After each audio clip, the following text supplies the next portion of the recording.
It was supposed to be a routine flight, a young black boy's first journey alone.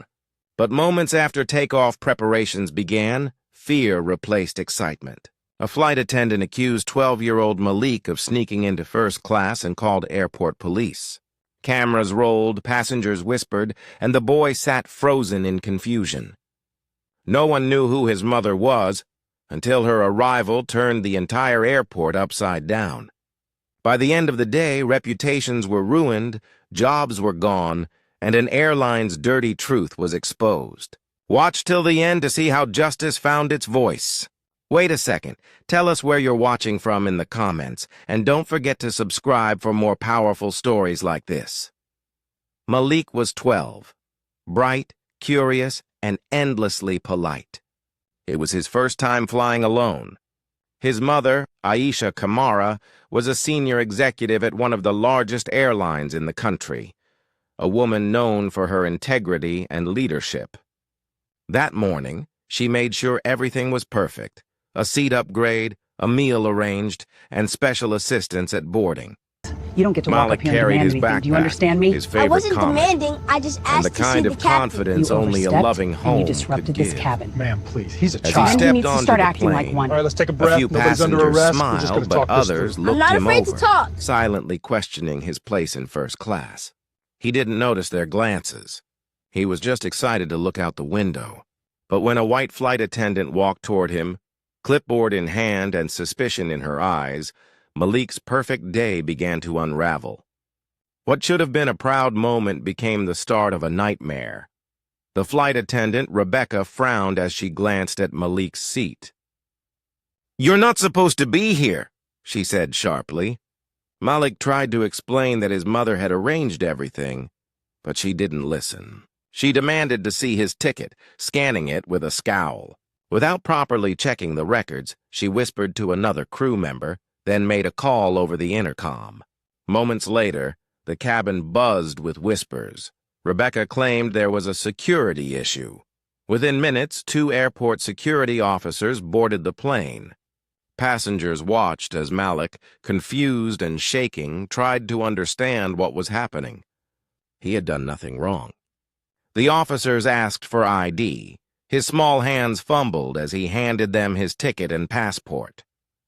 Rebecca insisted he had snuck in from economy class. A passenger began recording the incident, another muttering, "He's just a kid." But the humiliation continued. Malik was escorted off the plane, tears blurring his sight as he clutched his backpack. In the terminal, he sat alone, staring at the floor while the crowd stared back. His phone buzzed. It was a call from his mother's assistant. Within moments, Aisha Kamara knew. She left her office meeting, her heels striking the floor like thunder.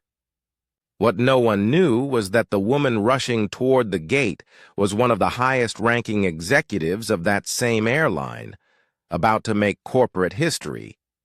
When Aisha arrived, the entire terminal went silent. Her professional calm hid a storm beneath. The officers tried to explain. The staff stammered. Rebecca's face drained of color. Aisha's voice was low but firm. "Tell me, what reason did you have to remove my son?" Silence.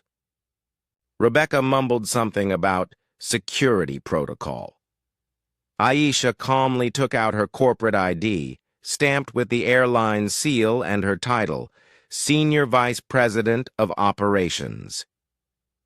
Within minutes, she demanded footage from the gate cameras and passenger videos.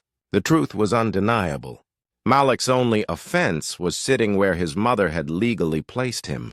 Aisha turned to the airline manager and said, "You humiliated a child. You profiled my son. And you did it under my company's name." Her words cut deeper than any punishment. Justice was about to be served. The video spread online like wildfire. Millions watched the injustice unfold.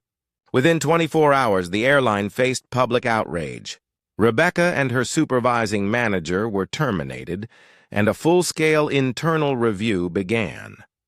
Aisha led that review herself, enforcing new anti-discrimination policies and mandatory racial bias training across the company. But for Aisha, this wasn't revenge. It was responsibility. She stood before the press, her son beside her, and said, "This isn't just about Malik. It's about every child who's made to feel they don't belong." That ends today. Malik smiled shyly, finally at peace. The world saw more than a headline. They saw a mother's power, a child's courage, and a company forced to face its truth. Where are you watching this from?